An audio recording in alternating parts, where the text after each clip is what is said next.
Breaking news this morning, there's been a major gang roundup by the NYPD. All kinds of takedowns all over town. Let's go to Lisa Evers. She's got a tip about this almost before it happened, or even before it happened. Lisa, what's happening? Well, Greg and Rosanna, we're here in Harlem at the scene of one of the biggest NYPD gang takedowns ever.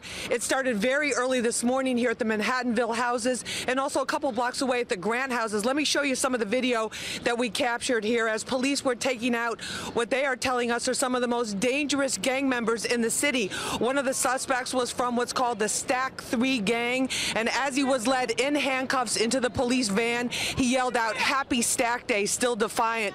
Now, residents here in these housing developments have been terrorized by these gangs, have been experienced a number of shootings and other types of crime, including drug dealing and weapons possession, that have been going on here for quite some time. Now, what we're hearing is from the Manhattan DA's office, more than 100 suspects are being indicted today, and this is one of the largest numbers of gangs that they've taken down as part of what's called Operation Crew Cut. This was begun under Commissioner Kelly back in 2010, working with the Manhattan DA, and these gang members were basically, according to authorities, acting as if they had total impunity to do their dirty business and put it out on Facebook and other social media outlets. And they were bragging about it, not realizing that law enforcement was hip to them. They had developed codes that were so sophisticated that the DA's office had to actually come up with almost a textbook of code language to explain to prosecutors and police what they were talking about when they were making threats against rival gang members,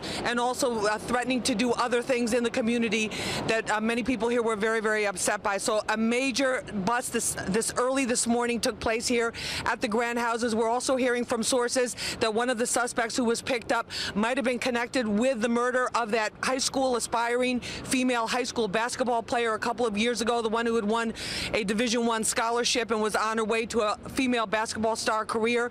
So there's a lot to this case, and investigators feeling very satisfied with what happened this morning. They also picked up some other people not necessarily involved with these cases who had outstanding warrants, because what we've learned from being out here this morning is they have hand scanners, portable hand scanners, almost like mini iPads that they can take, scan people as they're doing these raids and picking up other people who are wanted for outstanding violations and other outstanding crimes. So a very busy morning here. More than 400 police officers, very specialized units from the NYPD, the gang unit leading off on it, the OCCB, the Organized Crime Control Bureau, Narcotics Division, and also the Public Housing Police, who are very familiar with many of these suspects and have been aware of their activities. So what they're calling a successful operation. There'll be many more details on this later on this afternoon at police headquarters at 2 o'clock, where Police Commissioner Bratton, as well as Manhattan DA Cyrus Vance, will be holding a news conference to explain the full total effect of what happened today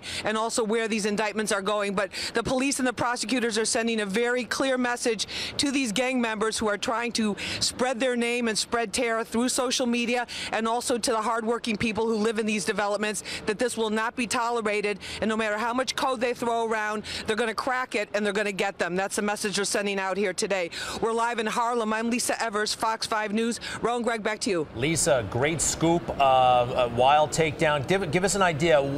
Do you know the gangs, their names? We've heard of the Crips, the Bloods, but are they that? Can you take us through that a little bit? Do you know the gang names? Well, Greg, this is the thing. They've changed. They're called crews now because they're much more localized, and many of them are localized in the housing developments themselves. And in the Grant houses, it was the Stack 3 crew, or Stack 3 gang. That's what they called themselves.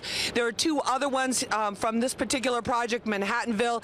They were affiliated with each other, and what they do is they each have their own little turf. And then if there's a bigger problem facing them, like a bunch of them are in prison or in jail on Rikers Island, they'll form what they call affiliates, and they'll unite with each other against others. So the traditional gangs that we've heard about in the past, like the Bloods and the Crips, are not really what the authorities are seeing here operating on the streets of New York City. They're much more localized. They post these videos online. They make a name for themselves, and then they go to war with other people. Sometimes investigators are telling me for no reason at all. This is the other thing that's different about this gang activity that they've been really working to get a handle on since 2010, where whereas the gangs of old were organized around specific trades like drug dealing, like prostitution, that type of thing.